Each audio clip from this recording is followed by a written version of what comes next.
Hello and welcome to Affinity, and this is the second episode of the third series of the Absolute Beginners course, which means we go a bit slower and explain more things as we're going along. As it's the third series, there's quite a lot going to happen in here.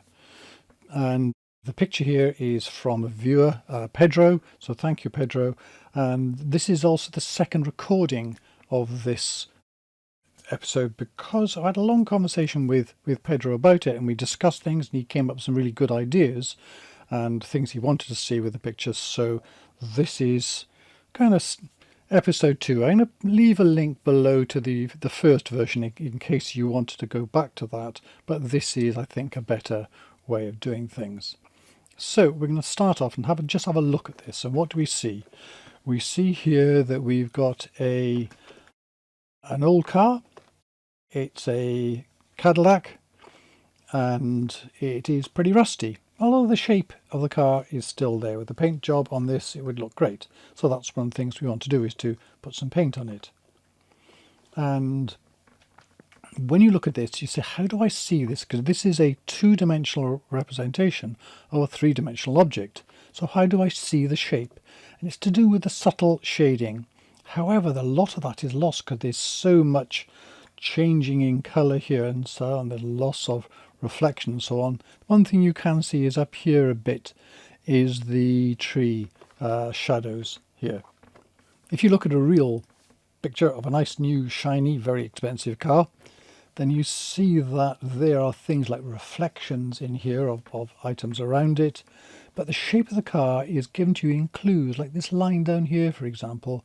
You know that it's a raised ridge because it's lighter this side and darker this side, because the light is coming this direction. You can see down here a white line down the line there where there's a fold. So you get clues from that.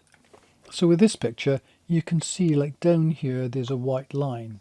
There's a broader one down here which shows that the curve here is not as significant as the curve here. But a lot of the other lines are lost. So we might want to play around a little bit with that, but we're not going to spend too much time on it. But it's the kind of thing you want to be able to retain. So the first step in doing this is to make a selection. And the way we do this, there's 3 little techniques that I use doing this. Kind of use them together, and we're just going to start off down here. We're not going to select the whole car, so I'll just do a little bit of selection and to show the techniques, and then we'll skip to the whole thing being selected. So the way we select is go to the selection brush and make sure here that snap to edges is on, and I'm going to paint around this here. And as I paint along, it very cleverly finds edges and draws a lot of things for me. So if I got this section here, it is selected a lot. Sometimes it's missed things, it hasn't found the edges there. Sometimes it overdoes things here. If I try to get the edges, it's gone over there too much. And I could get this back by going to subtract. Quicker way is to hold down the Alt key, and it does a subtract there, reverse it. Alt often reverses what you want to do, but there's still bits down here. So what we can do is we can take snap to edges off. So stage 2 is take snap to edges off and be more deliberate in the way you paint things. Oh, needed Alt there to paint away that little extra bit there.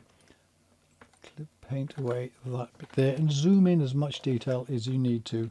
This is a fairly low resolution picture, which in some ways makes it a bit easier to do things. Then the next stage is for more detail, is to use the quick mask. Up here we've got the quick mask here, so I can toggle that or just hit the Q key. So I click on that and it's red.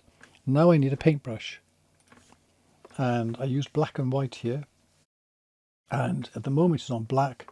So I need to here go to where is it? I know why. So I was looking for whether it's going to go red or white, and here the opacity is low, so I need to turn the opacity up.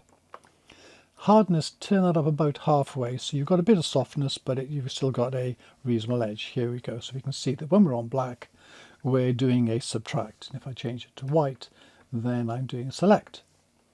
So I can immediately see down here there's some green. I don't want to see that, so I want to subtract that. So I go to black and left square bracket to get down to the edge of that there. Up in here I can check to make sure that's painted well enough there. There's a bit too much here. If I hit the X key, that switches between here. So look at the black and white here. See, the X key switches.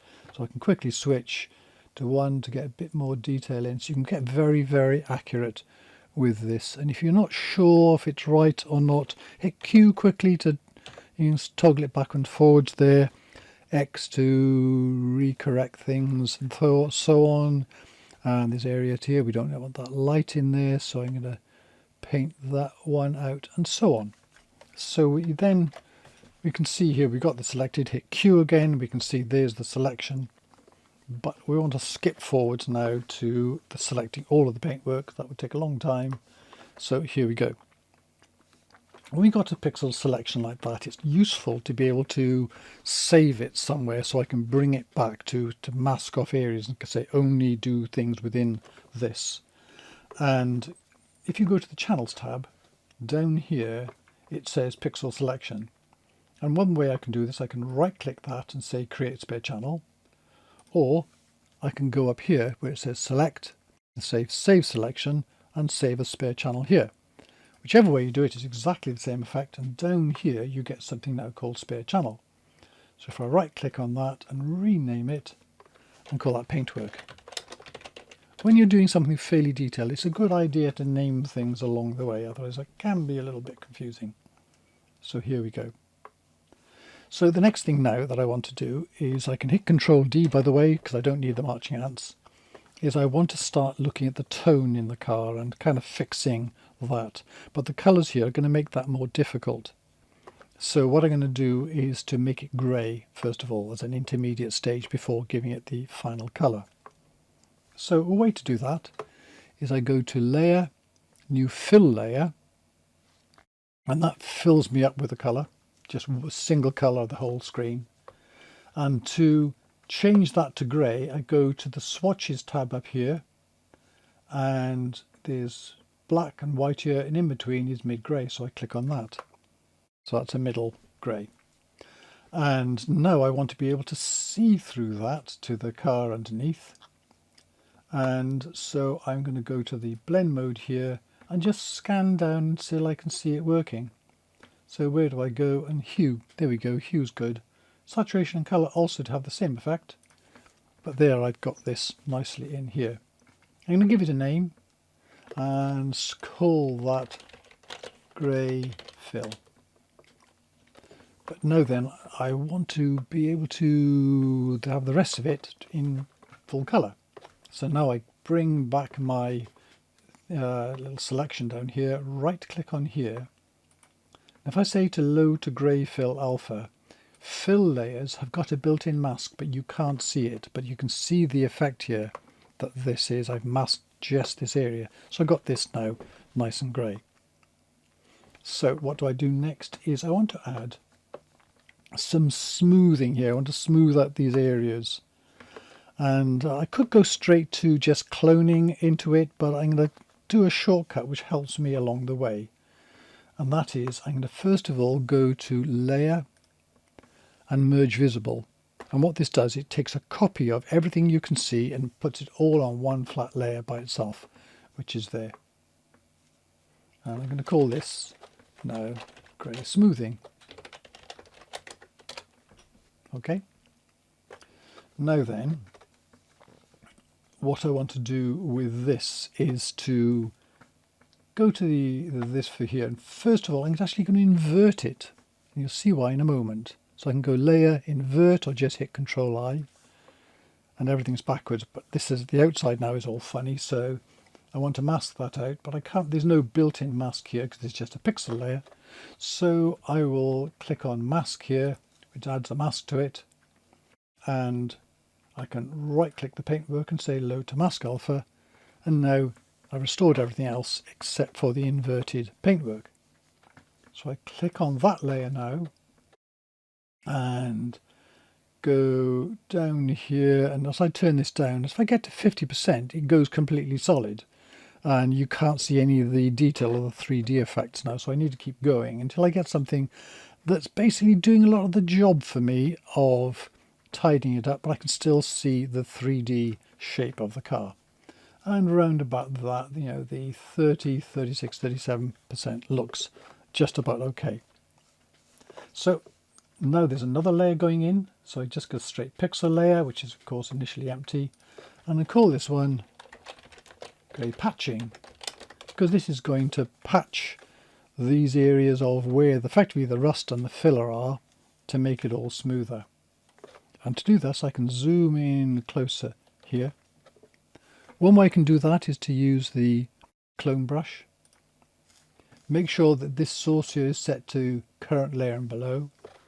I can alt click here, and there's you can see the little plus sign there, and effectively paint this into here.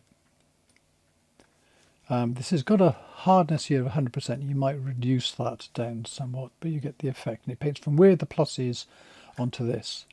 Although you can see sometimes you get a bit of an edge to this. So another thing you can do is go to the healing brush here, right click on that, take healing brush, and now it'll copy from where the plus is down here, but it'll kind of do a bit of smoothing of the edge as well, a bit like the in painting. So that adds a little bit more intelligence to it. What you can do as well is play with the aligned here. If I got the aligned on, if I make a brush stroke, then let go, the plus stays where it is. If I take the aligned off, then alt click somewhere. If I paint now, when I let go of the mouse button, the plus snaps back. So I'm only going to use from the area around here. So I can alt click here and do little strokes, and it's always using it from the same area. So now I've got the same thing. This is a big job, so we're going to skip forward. So I'm going to Control Z to go 0 to go back out, and then skip on to the next one here, where I've done most of this. There's always a bit more, so I can go in here and go, okay, I can need to tidy up some bits like this, and I'm going to do that on the grey patching there, and I'm going to use the healing brush there. So alt click back out here, and I can sort of heal over those areas like that and do all kinds of other things. So alt click somewhere in there, make this a little bit smaller, make the hardness even softer, and paint over that. And if it's still not quite right, you can even go for another one, is go to the blur brush, and I can paint over here just to blur things in and smooth things down even more. So you end up with something like this, and again you can spend more time with it. What I've done here with it as well is grouped it together. So if you shift click one, and shift click the next, and then go to arrange group, then it'll create that group there called grey, so that I can snap that up there, and it's just now a single line there to keeps it nice and tidy. Now what I can do is to add a bit more light and dark to it, which is called dodging and burning. When you dodge and burn, the words come from the darkroom days, where dodging is to make lighter and burning is to make darker. So I think of it in terms of, if I burn something, then it's going to go darker. So like, setting fire to it. So now I'm going to add here, click there and go up to curves, and to make it lighter I pull up and everything goes lighter. But now I've got this, because this has got a built-in mask, I can invert it, so I can go layer, invert, or Control I, and it doesn't do anything to the curve, but it paints it all black there, so it goes back to as it was before. So now I can paint white on it to bring back this lightening here. So all I need to do is go to a paintbrush here and paint on here in white. What I can do as well is, not always necessary, but it's often a good move, is to go to the blend mode here and go down to screen, which will make it just a little bit more white. So if I open this up here, that's far too light, isn't it? Look at all that. So what I'm going to do is change the opacity right down somewhere very low. Look at it first of all, you get this sort of preview effect. Hardness, probably going to turn that right down so it gets a very smooth change. And I can paint a little bit at a time, so you can overlay it as you need to. And I can put some bits here. No, I don't think actually I can undo things as well. Control Z. I think I'm going to leave that, make actually that a bit darker. Let's go up here and paint over this line here. This down here, and I'll take a bit of the line into here as well. And then along this bit here, I'm going to click, then shift click, draws straight lines. It saves you trying to paint there, so you can do that in stretches as well. And I can go out there as well. And you can always, with the curves here, change how light and dark those lines are that you've painted. Now then, we're going to click on that and call that DGE, dodge, and then put in another one, curves, and call that burn. Now for this one, we pull this down to make it darker. We go to the normal here and go to multiply, which makes that again a bit darker, so maybe we can tweak this a bit. And then Control I to invert it so it goes back to as it was before. And then paint in white, so I've still got the same brush, which is just fine. Now I'm going to do darker, so I'm going to do darker down the side here. So I'm going to paint this in here. And again, because it's very dark, I can do it in sort of strokes and maybe some blobs if I need to. I can cover areas up here and a bit on the roof there and so on. If I'm going to paint over the top of here, I'm darkening that bit as well. So what I'm going to do is I want to make both of these to be masked out for this area, but I'm already using the mask. So if I click on the top, shift click the bottom, Control G to make a group, call this dodge and burn, but then I want to put a mask on the whole group, so it's being additional to these two, so it just keeps it to the paintwork. So I put a mask on here, and then right click the paintwork and load to mask alpha. Now any painting I do over here is not going to affect that or anything outside of the paintwork. So there we go, we've got this is a bit better. I can go back and maybe fill in some bits here that I've just not quite there and so on. Spend a bit of time with this, and because this is non-destructive, you can always go back later and do it as well. So there we go, there's our tonal adjustment as well. The next thing we can do is to put the colour in, and if I go now to Recolour, is a way to do that. So Recolour takes notice of the tone, where all the light and dark is. I go to Recolour, and it's going to be red here. And I can go to the paintwork, right click that and load to Recolour Adjustment Alpha to make sure it goes just on the car. But what if I want to get the colour I had originally? Notice here this is hue, saturation and lightness. It's particularly the hue I want, because the saturation and lightness is going to change. So I'm going to click the top one here, shift click the grey here, and I just need to click one of those tick marks there, those check marks, and that's disappeared. So these are all turned off, so I'm back to the original here. Then I can go to what we looked at, View, Studio, and Info. And now I can make sure I've got HSL in here.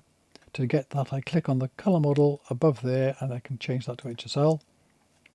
And now when I go in here, if I zoom in a bit, let's just get a point, it doesn't matter which one it is, but here if I go over here, look, see the H there is around the 200, 202. I can go down to other areas where it's darker. Saturation and luminosity change a lot, but it stays around that 200 and 202 bit, don't they, wherever it is. So what we can do then, Control 0 to go back out to see the whole thing. Don't need that anymore. Go to the click and shift click and turn them on. They all turn on. Now go to the Recolour, double click that, and now I just want this to be about 202, wasn't it? Here you are, and that gives us the colour. Now it's a bit on the bright side, so let's turn down the saturation and then maybe make it a little bit lighter, just a little bit there. And if I wanted to check this against the original. I can go into the area where it was. So click there, top, shift click there and turn this on and off. And look at that, you can go right into that and turn off and on, off and on. Do I need to make that a little bit lighter? Maybe. So just make that a little bit on the lighter side, so it's a bit more of a powder blue. Maybe that'll do. Yeah, that'll be fine. So there you go, there's the close to the original colour. And there's one more thing that Pedro asked for, and that is to clean up the bumper a bit here.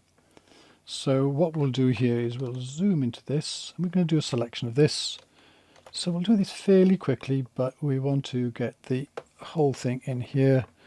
So I'm going to go to the selection brush and make sure that snap to edges is done. It's always good, by the way, soft edges is really useful, because otherwise you get kind of the jaggies all along it. And then paint along here and into the various areas here. We'll be fairly quick about this. Again, this isn't a thing about how to select, not too much anyway. And go here, then Alt key and paint out the areas at the edge. There. Get in those bits, take away the number plate, the license plate there. And I can get the Q to see whether it's selected sufficiently. Actually, that's okay. We're going to go with that. So hit Q again. And what we want to do to this now is we could actually add another thing down here, but we'll actually leave this in here, leave the marching ants in. And we'll do it just with this. So the first thing to do is to take away the rusty colour, which is the black and white there. So I'm just tidying up some little edges. I see it, I'm just being a bit fussy. So to get away with take away the rust colour there, just make it black and white. So select the top layer there. So I'm just going to go to adjustments and put in a black and white layer. And there you go. You can actually go down here at the same time and see, try changing the colours here. So see what will make this improve a bit. The red and the yellow will do that. So you can get a little bit more reflection into that. But a lot of the others will have no real effect on it. So there's just little bits here. But you can see what it makes it look a little bit more metallic. So that's okay. So I know that's black and white. Like the Recolour, you don't have to name it if it's clear what it's doing, like that. And then I'm going to put one more thing in here, and it's automatically, by the way, because the selection is still here, it automatically creates the mask for that. And now one more thing, which is to get rid of this noise here, where the rusty bits were. And you can try something like, you might think, let's try doing a denoise. If you turn this up, you get some improvement in here, but it's not enough to take that out. So I'm not going to do that. And so I'm going to just go to the live filters here and then go to median blur. And I know this is going to work a bit because I kind of did it before to check it out. And median blur, try to preserve detail whilst blurring the other bits in between. So if I turn the radius up here, see there's a point at which it goes, but it very quickly goes all horrible. So I need to find where that is. And here's another tip, which is to go over here. If I hold down the control key and rotate the mouse wheel, it goes up 1/10 at a time. So I can literally do it a little bit here. And notice now, I'm just about to come to 1 pixel. Look at this here, with just 1/10 here, going up to 1 pixel. All of a sudden I've knocked that out, and I haven't really made the whole thing look too weird. Maybe you'll go a little bit more. 1.1, how much more is this changing it here? No, it's not much changing it much, so I'm just going to leave it at 1 pixel and leave that there. So that's going to do something there. Let's say, what can we say about that? Remove rust detail. Actually, the black and white one, I'll say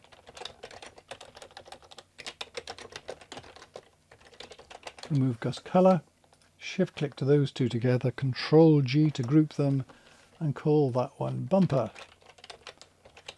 Although it's an American car, maybe I should say Fender. Gosh, how about that? Then Control D to get rid of the marching ants, Control 0 to go out, and there we can see the original car. And then, because I've only got 4 layers here, but there's a lot hidden down underneath, I can shift click to the bottom one, click the top one, shift to the bottom one, there we go, and then just click there. There's the original, turns everything off, and turn this one back on, and there's the colouring. That's it, and thank you very much for watching.